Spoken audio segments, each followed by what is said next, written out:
Hello બાળકો, જય શ્રી કૃષ્ણ. કેમ છો? આશા છે તમે બધા મજામાં હશો. તો બાળકો, આપણે ગયા વિડીયોમાં શું શીખ્યા હતા? શ્લોક શીખ્યા હતા. યાદ છે તમને? વંદના હતી. વંદના એટલે પ્રાર્થના, અને પ્રાર્થનામાં આપણે 3 શ્લોક શીખ્યા હતા. હવે મને આશા છે કે તમે એ શ્લોક લખીને, હોમવર્ક વ્યવસ્થિત લખીને મોઢે પણ કરી લીધા હશે. હવે બાળકો, એકવાર ફરીથી આપણે એ શ્લોક જોઈ લઈએ. તો ચોપડીમાં જુઓ, હું ફરીથી એકવાર રિપીટ કરી લઉં છું. શું હતું શ્લોકમાં? ગુરુ બ્રહ્મા ગુરુ વિષ્ણુ ગુરુ દેવો મહેશ્વરા ગુરુ સાક્ષાત પરબ્રહ્મા તસ્મૈ શ્રી ગુરુવે નમઃ. આ શ્લોકમાં શેનું વર્ણન હતું?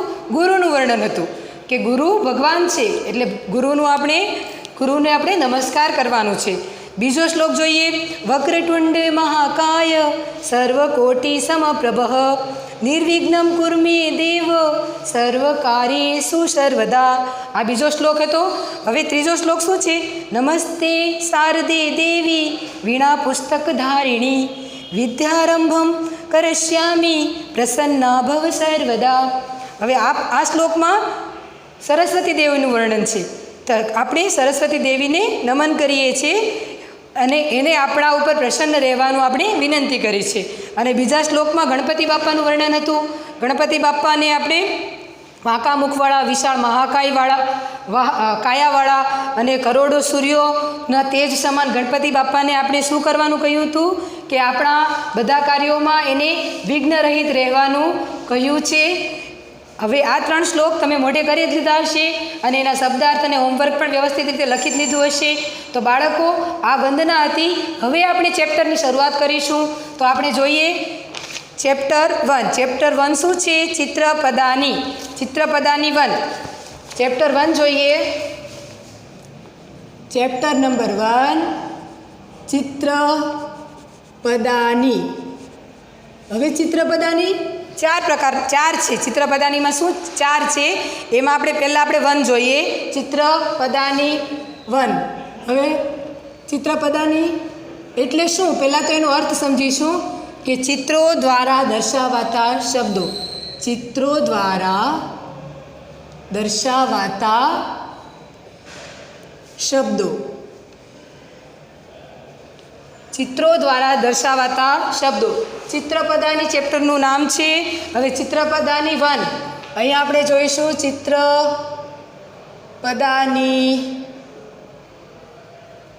1. હવે અહીંયા જુદા જુદા ચિત્રો તમને આપેલા છે.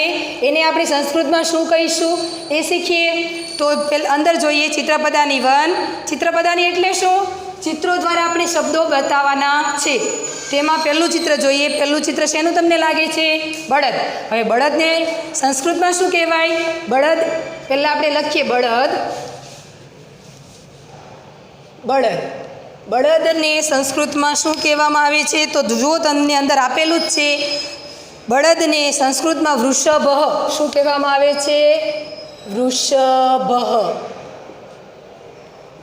આ પાછળ જે 2 મીંડા લગાવવામાં આવે છે એનો ઉચ્ચાર શું થાય છે? હ થાય છે.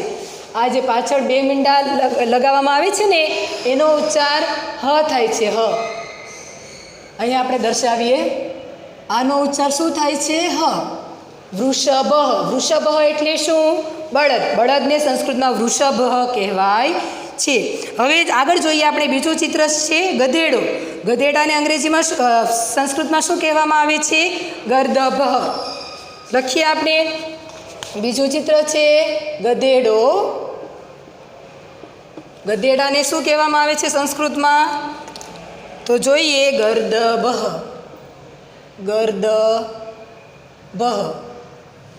બાળકો અહીંયા ધ્યાન આપતા જાજો, કારણ કે સંસ્કૃત શબ્દોનું ગુજરાતી અને ગુજરાતી શબ્દોનું સંસ્કૃત તમને પરીક્ષામાં પણ પૂછવામાં આવે છે. તો એના માટે તમારે અહીંયા ખાસ ધ્યાન આપવું પડશે. તો ગધેડો એટલે શું? ગર્દભ. હવે આગળ જોઈએ ત્રીજું ચિત્ર. ત્રીજું ચિત્ર શેનું છે? ઘેટું. શેનું છે? ઘેટું. તો લખીએ આપણે. ત્રીજું ચિત્ર ઘેટું છે. તો ઘેટાને શું કહેવાય?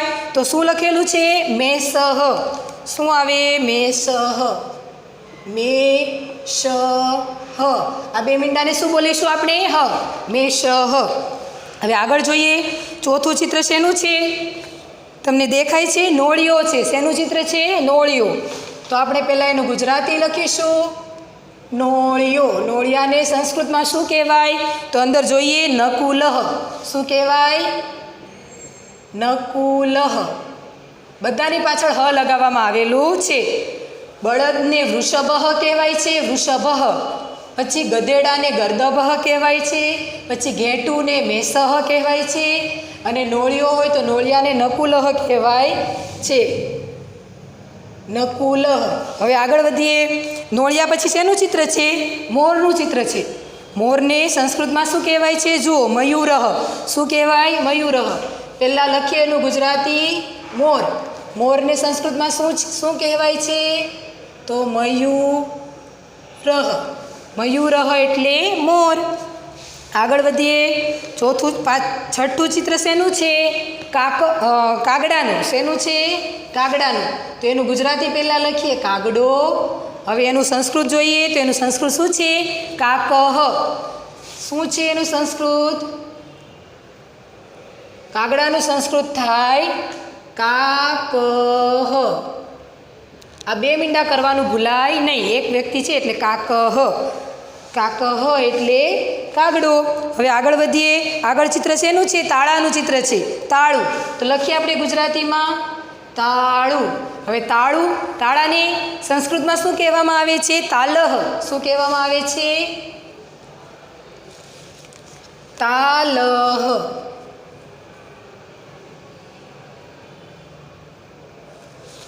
તો આગળ જોઈએ તાળું. તાળાને સંસ્કૃતમાં તાલહ કહેવામાં આવે છે. આગળ જોઈએ બીજું ચિત્ર શેનું છે? એની પછીનું દીવડો છે. દીવડાને અંગ્રેજીમાં શું કહેવામાં આવે છે? દીવો. દીવો. દીવાને અંગ્રેજીમાં શું કહેવામાં આવે છે? દીવાને સંસ્કૃતમાં દીપહ કહેવામાં આવે છે. દીપહ. દીપહ.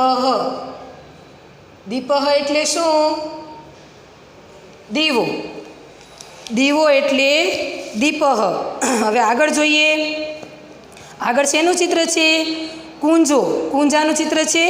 કુંજાને સંસ્કૃતમાં શું કહેવાય છે? ઘટહ. તો આપણે લખીએ કુંજો. કુંજાનું ચિત્ર છે.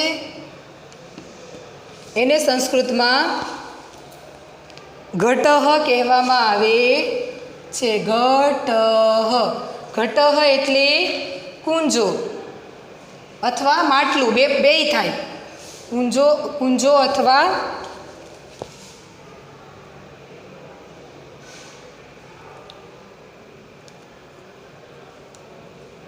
ઘડો. કુંજો અથવા ઘડો.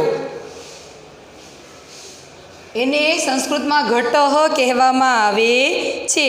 હવે આગળ જોઈએ તો સાપનું ચિત્ર છે. સાપ. સાપને સંસ્કૃતમાં શું કહેવાય? સર્પહ. તો પહેલાં આપણે એનું ગુજરાતી લખીશું સાપ. સાપ એટલે એનું સંસ્કૃત શું થશે? સર્પહ. તો લખીએ સર્પહ. સમજાય છે બાળકો? હવે આગળ ચિત્ર જોઈએ. શેનું છે? મગરનું ચિત્ર છે. મગરને પહેલાં આપણે એનું ગુજરાતી લખીએ મગર. મગરનું સંસ્કૃત શું આપેલું છે અંદર જુઓ? મકરહ. શું છે? મકરહ. તો લખીએ એનું સંસ્કૃત મકરહ.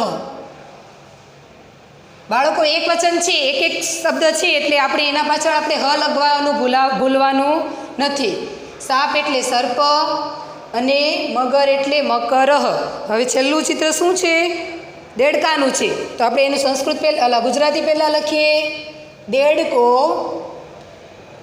દેડકાને સંસ્કૃતમાં શું કહેવામાં આવે છે? તો જોઈએ મંડૂકહ. શું કહેવામાં આવે છે? મંડૂકહ. તો લખીએ મંડૂકહ. મંડૂકહ. તો બાળકો આ ચિત્રપદાની વન હતું. ચિત્રપદાની વનમાં આટલા ચિત્રો આપેલા છે. તો એકવાર આપણે ફરીથી જોઈ લઈએ.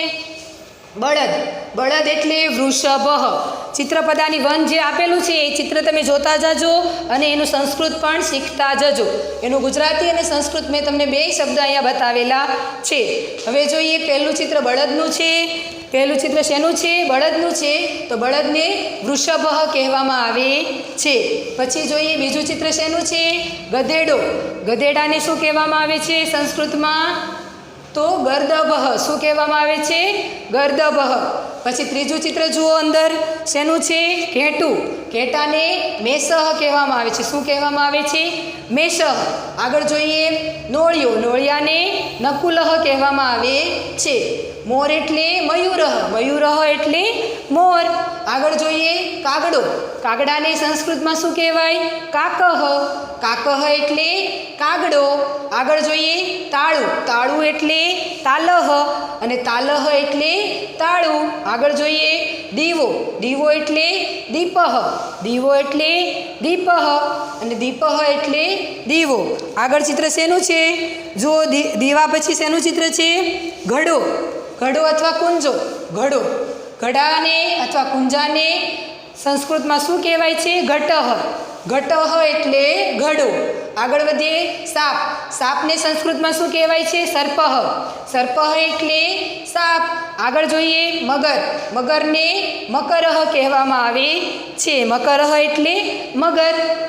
અને આગળ જોઈએ દેડકો. દેડકો એટલે મંડુકહ. તો બાળકો આ ચિત્રપદાની વન હતું. એટલે એક આપણે ચિત્રપદાની વન જોયું. હવે એની પછી જોઈએ ચિત્રપદાની 2. હવે બાળકો તમને ખબર પડી જ ગઈ હશે ચિત્રપદાની એટલે શું? ચિત્રપદાની એટલે ચિત્રો દ્વારા દર્શાવાતા શબ્દો. આપણે તમે ચોપડી ખોલશો તો તેમાં ચિત્રો આપેલા જ છે.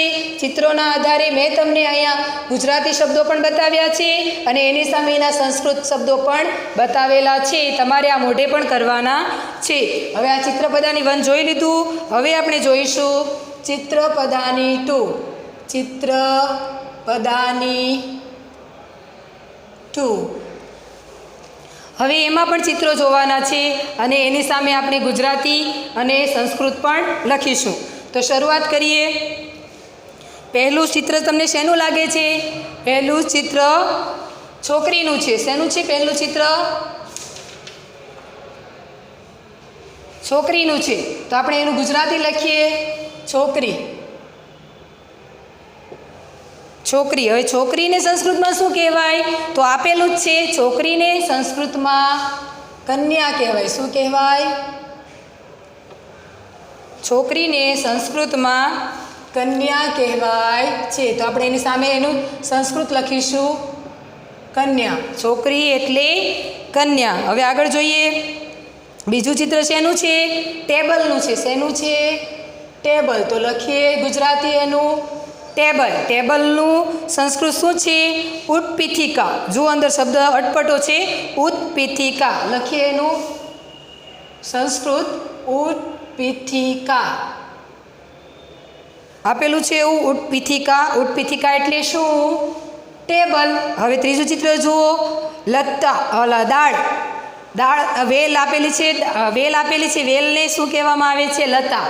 તો લખીએ એનું ગુજરાતી પહેલાં વેલ. વેલ એટલે લતા. વેલ એટલે શું? લતા. વેલ એટલે લતા. લતા એટલે વેલ. હવે આગળ ચિત્ર જોઈએ થાળી. શેનું ચિત્ર છે? ચોથું ચિત્ર થાળીનું છે. તો પહેલાં આપણે એનું ગુજરાતી લખીએ થાળી અને એની સામે એનું સંસ્કૃત શું લખવાનું છે? જો એનું સંસ્કૃત છે સ્થાલિકા. શું થાય? સ્થાલિકા. તો આપણે લખીએ એનું સંસ્કૃત એની સામે સ્થાલિકા. સ્થાલિકા એટલે શું? થાળી. આગળ વધીએ પાંચમું ચિત્ર છે ફૂલદાની. શેનું ચિત્ર છે? ફૂલદાની. તો આપણે એનું ગુજરાતી પહેલાં લખીશું ફૂલદાની. ફૂલદાનીને સંસ્કૃતમાં શું કહેવામાં આવે છે? પુષ્પદાની. શું કહેવામાં આવે છે? પુષ્પદાની.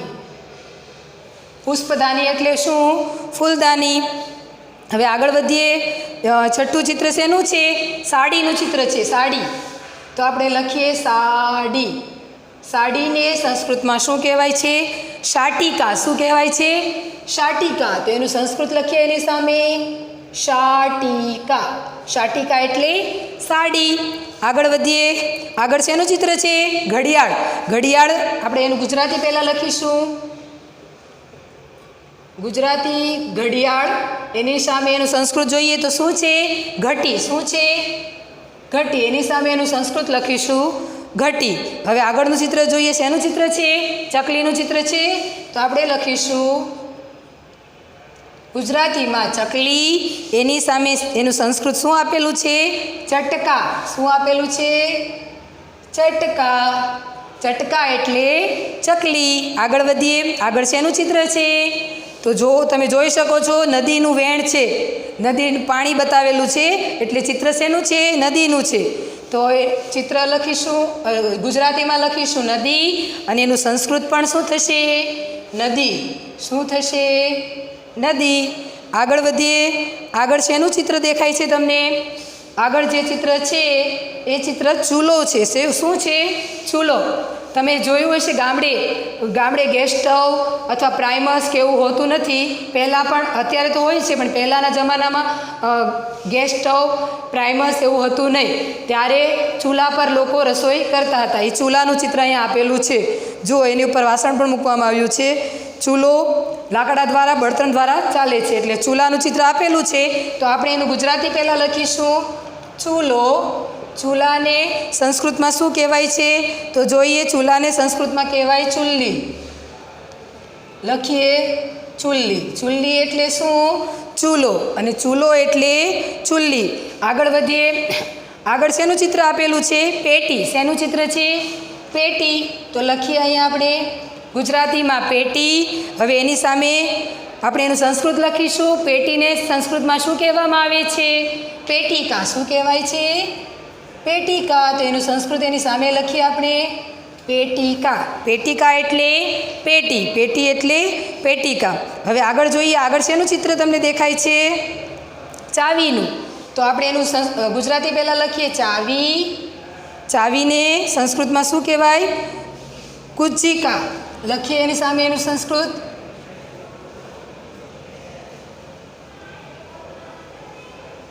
કુંચિકા. હવે ફરીથી એકવાર આને જોઈ લઈએ. આ ચિત્રપદાની 1 એકવાર આપણે તમે જોઈ લીધું.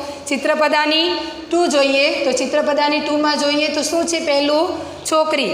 અંદર તમે જોતા જાજો. હું તમને એકવાર એનું સંસ્કૃત અને ગુજરાતી બેય સમજાવી દઉં છું. તો પહેલું ચિત્ર તમને શેનું દેખાય છે? છોકરીનું ચિત્ર દેખાય છે. તો છોકરીને સંસ્કૃતમાં શું કહેવાય છે? કન્યા. પછી બીજું ચિત્ર શેનું છે? ટેબલનું છે. તો ટેબલને સંસ્કૃતમાં શું કહેવાય? ઉત્પીઠિકા. શું કહેવામાં આવે છે? ઉત્પીઠિકા. પછી ત્રીજું ચિત્ર જુઓ. વેલનું ચિત્ર છે. જો પાંદડા આપેલા છે. વેલને સંસ્કૃતમાં શું કહેવાય છે? લતા. શું કહેવાય છે? લતા. આગળ વધીએ. આગળ શેનું ચિત્ર છે? થાળીનું. તો થાળીને સંસ્કૃતમાં સ્થાલિકા કહેવાય છે. સ્થાલિકા.